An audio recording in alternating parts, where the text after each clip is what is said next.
Good evening friends and my dear students, welcome to our channel. मैं राजेंद्र मंडलोई आपका हमारे channel पर फिर से बहुत बहुत स्वागत करता हूं।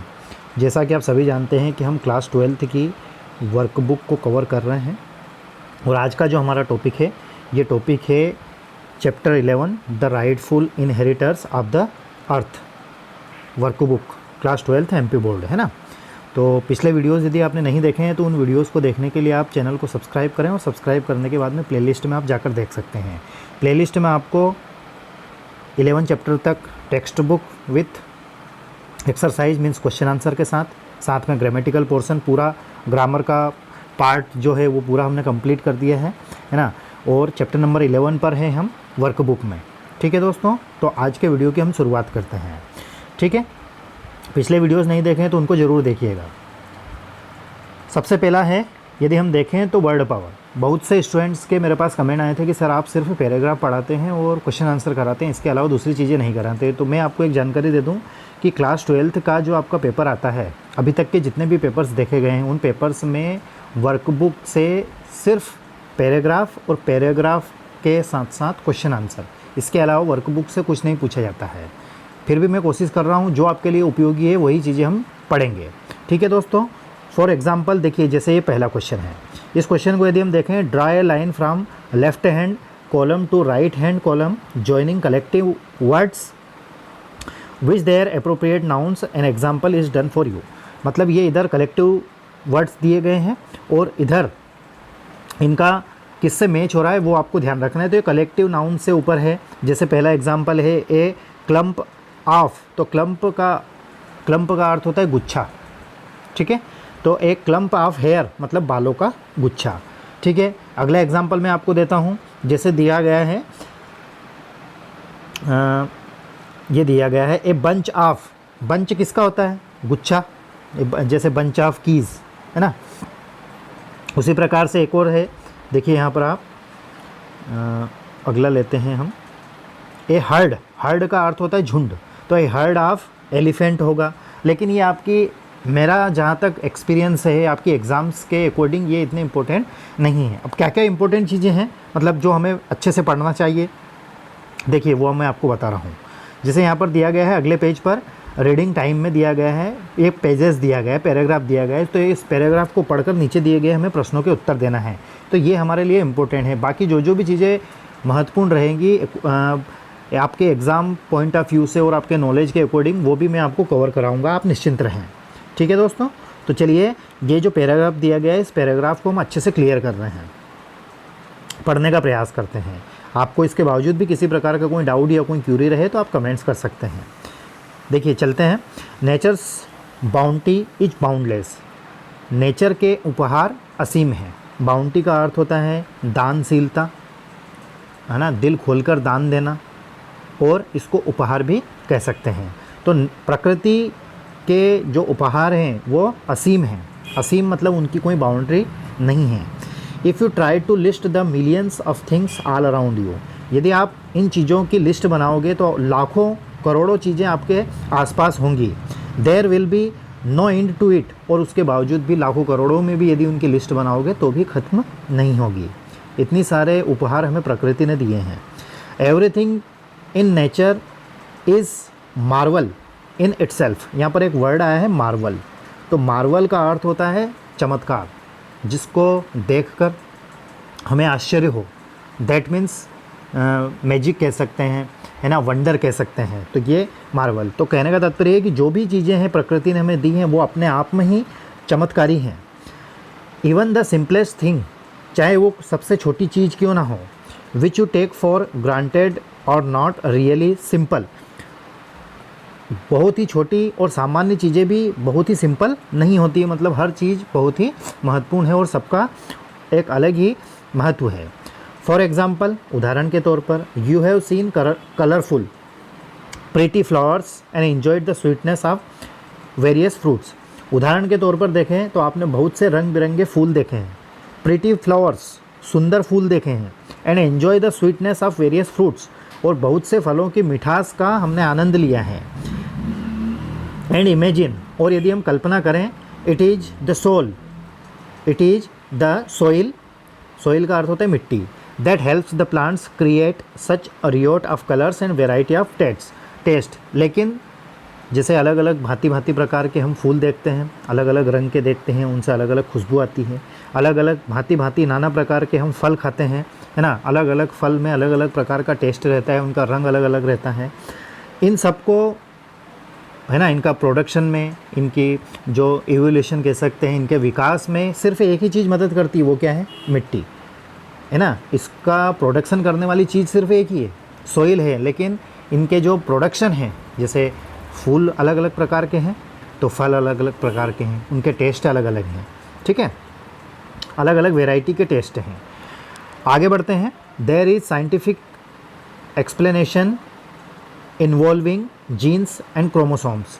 जैसे साइंटिफिक मतलब साइंस तो इस बात को एक्सप्लेन कर रहा है कि इसका कारण है जीन्स। जीन्स का अर्थ होता है जैसे माता पिता के जीन्स उनकी संतान में होते हैं, है ना। और इनके गुणसूत्र, क्रोमोसोम का अर्थ होता है गुणसूत्र। तो ये गुणसूत्र और जीन्स के कारण होता है, ये साइंस कहता है। Behind the evolution of every living thing, her living thing के एवोल्यूशन मतलब विकास में जीन्स और क्रोमोसोम्स के कारण ये सारी चीज़ें होती हैं, ऐसा साइंस कहता है। Yet the sight of green covered, यदि हम green covered red fleshed watermelon को देखें। वाटरमेलन क्या है? वाटरमेलन का अर्थ होता है खरबूज। खरबूजा देखा है, जैसे आपने कहावत सुनी होगी कि खरबूजे को देखकर खरबूजे ने रंग बदला। तो वाटरमेलन का अर्थ है खरबूज, जिसको तरबूज भी कहते हैं। तो वो आप बाहर से कैसा होता है? ग्रीन कवर्ड, मतलब ऊपर से जो कवर है उसका वो ग्रीन रहता है, रेड फ्लेश्ड, और अंदर से लाल रहता है। और a fragrant bright rose growing makes you think, और चमकीला गुलाब, है ना, खुशबूदार गुलाब, वह भी आपको सोचने पर मजबूर कर देगा। These are just a few example of fascinating variety that nature's offer। यह है सुंदर आकर्षक प्रकृति ने जो हमें उपहार दिए हैं, उनके कुछ एग्जाम्पल हैं। कौन कौन? वाटरमेलन और गुलाब, कुछ हैं, ऐसी बहुत सारी चीज़ें हैं। आगे बढ़ते हैं। There are thousands of other things in nature's treasure trove. यहाँ पर एक नया वर्ड आया है, ट्रोव। ट्रोव का अर्थ होता है कोष। क्या अर्थ होता है? कोष या गुप्त कोष, जिसमें खजाना, जिसको हम कहते हैं खजाने में मतलब बहुत सा धन धान्य जो भरा हुआ रहता है, उसको कोष कहते हैं। ट्रेजर ट्रोव का अर्थ है गुप्त कोष। तो कह रहे हैं कि प्रकृति के गुप्त कोष में, है ना, मतलब छुपा हुआ जो खजाना है, उसमें हजारों चीज़ें ऐसी हैं which are absolutely different from what you come across in your daily life. हम हमारे रोज़मर्रा के जीवन में या डेली रूटीन में इन चीज़ों को नहीं देख सकते, या जो भी हमने देखी है उससे भी कहीं अलग बढ़कर और हटकर भी हैं। Have you ever heard of an entire range of high heels smoking foams in the air for years together. यहाँ पर फिर एक नया वर्ड आया है, फोम्स। इसका अर्थ होता है धुआं या फिर विषैली या जहरीली गैस जो सांस लेने में हमें दिक्कत देती है या हमारे लिए हानिकारक है। तो क्या आपने कभी आसमान में धुएं देती हुई पहाड़ियों को एक साथ देखा है? ये प्रश्न कर रहे हैं, मतलब प्रकृति में ऐसी बहुत सारी चीज़ें हैं। अगला है, are about a city in England having received frog rain. या फिर इंग्लैंड के किसी शहर में आपने मेंढक वर्षा देखी है? फ्रॉग रेन, मेंढक वर्षा होती है ना। जैसे हमारे चैनल के माध्यम से बहुत से स्टूडेंट, बहुत से सब्सक्राइबर बायो से रिलेटेड भी होंगे, तो उनके लिए मैं क्वेश्चन दे रहा हूँ होमवर्क के रूप में कि आपने कभी ऐसा सुना है, और यदि सुना है तो कहाँ पर ये घटना हुई कि जहाँ पर मेंढक वर्षा हुई? फ्रॉग रेन जिसको बोलते हैं। फ्रॉग का अर्थ होता है मेंढक और रेन मतलब वर्षा। तो कहाँ पर हुई? ये फैक्ट आप जनरल नॉलेज जीके के तौर पर समझ लें। कैसे भी आप मुझे कमेंट्स करके बताएंगे कि इसके बारे में आपको जानकारी है तो कहाँ पे हुई, ठीक है। फ्रॉग रेन यहाँ पर वो दे रहे हैं कि are about a city in England, England के एक शहर में। तो कौन से शहर में फ्रॉग रेन हुई, ये आप मुझे कमेंट्स करके बताएंगे, ठीक है दोस्तों। ये आपके लिए होमवर्क है। Are of a reptile that can actually walk on water. Reptile का अर्थ होता है रेंगने वाला। क्या अर्थ होता है? रेंगने वाला। रेंगने वाला मतलब जैसे सांप है, स्नैक है, वो रेंग कर चलता है।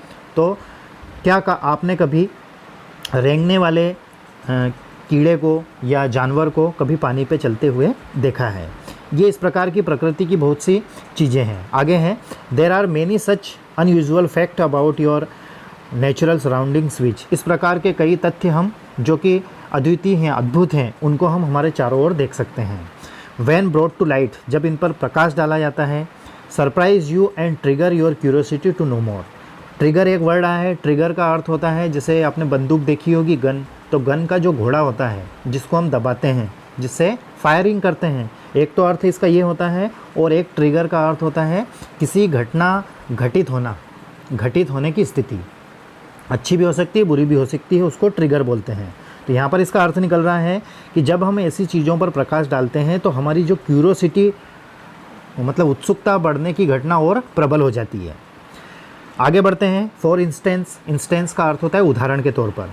उदाहरण के लिए, even a child knows about an elephant, एक बच्चा हाथी के बारे में जानता है, मतलब एक बच्चा हाथी को जानता है। But how many of you know that an elephant's trunk comprises of more than 40,000 muscles, परंतु आप में से कितने लोग ये जानते हैं कि हाथी की जो सूंड होती है, ट्रंक का अर्थ होता है उसकी सूंड, है ना, हाथी की नाक होती है, वो कितनी बड़ी होती है, सभी ने देखी होगी। तो उस हाथी की जो सूंड होती है, उसकी ट्रंक होती है, उसमें 40,000 से ज़्यादा मसल्स होते हैं। कितने होते हैं? 40,000 से ज़्यादा मसल्स होते हैं, है ना। Point to be noted for our GK. इस प्रकार के such intriguing facts make the study of nature interesting. इसी प्रकार के रुचिकर, दिलचस्प, इंट्रिगिंग का अर्थ होता है रुचिकर या दिलचस्प। इस प्रकार के दिलचस्प तथ्य हमें प्रकृति के बारे में अध्ययन करने में और भी रुचि पैदा करते हैं। तो ये हमने पैराग्राफ पढ़ा, उम्मीद करता हूँ कि आप अच्छे से इसको समझ गए होंगे। आप एक बार सेल्फ स्टडी करने के लिए इसको स्वयं पढ़ें, ताकि और आपको इंटरेस्ट आएगा इसके पढ़ने में। अब हम इसके क्वेश्चन आंसर देखते हैं। Find out words from the pages which can function as noun and as verbs as well. देखिए, पैराग्राफ से हमें ऐसे वर्ड्स निकालना है जो नाउन और वर्ब दोनों की तरह कार्य करते हैं। तो अभी हमने पार्ट्स ऑफ स्पीच नहीं पढ़ा है। जब हम पार्ट्स ऑफ स्पीच पढ़ेंगे तो आपको नाउन, एडवर्ब, एडजेक्टिव, है ना, सारी चीज़ों के बारे में बताएंगे। तो फिलहाल हम आपके सामने 4 वर्ड इसमें से निकाले हैं, जैसे मार्वल, इसका अर्थ है चमत्कार, वाक मतलब चलना, सरप्राइज मतलब आश्चर्यचकित होना, और ट्रिगर मैंने अभी आपको बताया था कि ट्रिगर का अर्थ क्या होता है। जैसे बंदूक का घोड़ा भी होता है, और ट्रिगर का अर्थ होता है किसी घटना का घटित होना, अच्छी घटना भी हो सकती है, बुरी भी हो सकती है उस स्थिति में। अगला क्वेश्चन है, how can you say that nature's bounty is boundless. आप कैसे कह सकते हैं कि प्रकृति के उपहार जो हैं वो असीम हैं, बाउंडलेस हैं, उस पर कोई सीमा नहीं है। कैसे कह सकते हैं? Nature's beauty is boundless because the millions of things all around you there will be no end. मतलब आप चारों तरफ यदि देखोगे तो लाखों करोड़ों की संख्या में आपको उपहार मिलेंगे और उनका भी कोई अंत नहीं है। There will be no end. अगला क्वेश्चन है, what helps plant create colour and variety of taste, है ना। जैसे फूलों के रंग और फलों के टेस्ट को बढ़ाने के लिए कौन मदद करता है? तो द सोइल लिखा हुआ है ना, SOIL। सोइल मैंने मिट्टी। The soil helps plant create colour and variety of taste, मतलब फलों के टेस्ट और फूलों के रंग में कौन मदद करता है? मिट्टी। मिट्टी ही तो इनको उपजाऊ बनाती है या इनका उत्पादन करती है। What things in nature make you think. Question number 4 है, प्रकृति किस बात पर सोचने के लिए मजबूर करती है? The sight of a green covered red fleshed watermelon or a fragrant है ये, है ना, फ्रेग्रेंट ब्राइट रोज, है ना, ग्रोविंग मेक्स अस थिंक। खरबूजे का आकार ऊपर से ग्रीन होना, अंदर से लाल होना, है ना, वाटरमेलन जिसको बोलते हैं यह, और लाल गुलाब, है ना, चमकता हुआ गुलाब हमें सोचने पर मजबूर करता है according to the paragraph. Question number 5 की ओर चलें। What kind of fascinating varieties of nature can you think of, है ना। प्रकृति में ऐसी कौन सी चमत्कारी या अट्रैक्टिव, आकर्षक चीज़ें हैं जो हमें सोचने पर मजबूर करती है? जैसे there are a number of fascinating varieties of nature we can think of. बहुत सी चीज़ें हैं, है ना, जो हमें सोचने पर मजबूर करती हैं। क्वेश्चन नंबर 6 है, treasure true means valuable things that are found hidden. Treasure true का अर्थ होता है गुप्त कोष, गुप्त कोष होता है, और जो काफ़ी उपयोगी भी हैं, वैल्यूबल है, मूल्यवान है, जो कि छुपी हुई हैं। Mention such a things which you considered as a treasure true, उन चीज़ों को मेंशन कीजिए जो ट्रेजर ट्रू के अंतर्गत आती हैं। जैसे इन सम ओल्ड प्लेसेस, है ना, पुराने स्थानों, and buildings valuable things were buried underground, it is treasure true. ये चीज़ें हैं जैसे ओल्ड प्लेसेस और बिल्डिंग्स, ये ओल्ड मतलब ट्रेजर ट्रू इनको हम कह सकते हैं। क्वेश्चन नंबर 7 की ओर चलें। What things in nature arouse our curiosity, प्रकृति में ऐसी कौन सी चीज़ें हैं जो हमारी उत्सुकता को बढ़ाती है। The volcano of Italy, Italy का एक वोल्केनो है, वोल्केनो का अर्थ होता है ज्वालामुखी। द बरमुडास ट्रायंगल और बरमुडा का ट्रायंगल, ये दो चीज़ें ऐसी हैं जो हमें सोचने पर मजबूर करती हैं, हमारी क्यूरियोसिटी को बढ़ाती हैं। अब देखो इन दोनों के बारे में मैं आपको कुछ बताता हूँ। एंड मैनी मोर, और बहुत सी चीज़ें प्रकृति में ऐसी हैं, एराउज और क्यूरियोसिटी, जो हमारी उत्सुकता को बढ़ाती है। अब मैं आपको इन दोनों के बारे में बता देता हूँ कि इटली की वोल्केनो का क्या है। इटली की वोल्केनो बहुत लंबे समय से अब तक उसका लावा उसमें से निकल रहा है, मतलब जो वोल्केनो होती है, जो ज्वालामुखी होती है, वो फटती है, सभी जानते हैं, उससे लावा निकलता है, आग निकलती है, लेकिन ये अभी तक भी कभी हमेशा ऐसी लावा इससे फूकता रहता है। और बरमुडा का ट्रायंगल जो है, इस ट्रायंगल के लिए कहा जाता है कि इसमें बहुत से शिप्स मतलब जहाज़ और एरोप्लेन्स मिस्टीरियस हैं, वो गायब हो चुके हैं। पता आज तक किसी को नहीं चला कि ये जो एरोप्लेन्स गायब हुए या शिप्स, है ना, गुम हुए, ये आज तक कहाँ गए हैं, इनके बारे में कोई नहीं जानता है। तो इस प्रकार की प्रकृति में बहुत सारी चीज़ें हैं। क्वेश्चन नंबर 8 की ओर चलें। What facts make the study of nature interesting, कौन से ऐसे तथ्य हैं जो प्रकृति के अध्ययन को रुचिकर बनाते हैं। फॉर इंस्टेंस, उदाहरण के तौर पर, even a child knows about an elephant, एक बच्चा एलिफेंट के बारे में जानता है, but how many you know that an elephant trunk compresses of more than 40,000 muscles, परंतु आप में से कितने लोग ये जानते हैं कि हाथी की जो सूंड होती है, उस सूंड में 40,000 से ज़्यादा मसल्स होते हैं। इस प्रकार के तथ्य जो हैं ये हमें सोचने पर मजबूर कर देते हैं और रुचिकर बनाते हैं। जैसे आज आपको भी पता चला होगा, या हो सकता है कि बहुत से स्टूडेंट पहले से ही जानते होंगे कि हाथी की सूंड में 40,000 मसल्स होते हैं या उससे ज़्यादा होते हैं, लेकिन आज जिनको पहली बार पता चला है तो उनके दिमाग में एक आया होगा कि हाँ यार, ये तो रुचिकर बात है, इंटरेस्टिंग है। अगला है give a suitable title to the pages, paragraph का सुटेबल टाइटल क्या होना चाहिए। तो नेचर्स बाउंटीज बाउंडलेस, ये इसका टाइटल है। ठीक है दोस्तों, तो आपको ये हमारा वीडियो कैसा लगा कमेंट्स करके ज़रूर बताएं। साथ ही आपके फ्रेंड्स, रिलेटिव, क्लासमेट्स के पास हमारे इन वीडियोस को शेयर करना ना भूलें। Thank you very much for watching. Please take care of yourself. Thank you once again.